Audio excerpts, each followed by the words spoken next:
पण तो मनापासून खुश नव्हता. त्याला मॉडर्न विचाराची आणि तसेच राहणीमान असणारी मोठ्या बहिणीसारखी मुलगी बायको म्हणून हवी होती. त्याच्या मनाच्या चौकटीत सुवर्ण कुठेच बसत नव्हती. सुवर्णसुद्धा चांगली शिकली होती, दिसायला सुद्धा अगदी मापात होती, संस्कारी होती. फक्त तिचे राहणीमान अगदी साधे होते आणि हेच अमोलला आवडले नव्हते. पण आईवडिलांच्या आग्रहाला मान देत त्याने तिच्यासोबत लग्नगाठ बांधली होती. मनाने आणि विचाराने सुद्धा प्रलब्ध असणारे सविता आणि सुरेश राणे कुटुंब, अमेय आणि अमोल ही 2 मुले, सगळे सुशिक्षित आणि उच्च पदावर, सरकारी नोकरी असणारे. अमेयची बायको प्रिया एकुलती एक आणि लाडात वाढलेली आणि स्वतःच्या रूपाची आणि पैशाची घमेंड असणारी.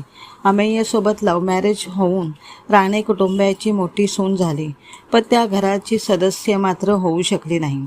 अमोल मात्र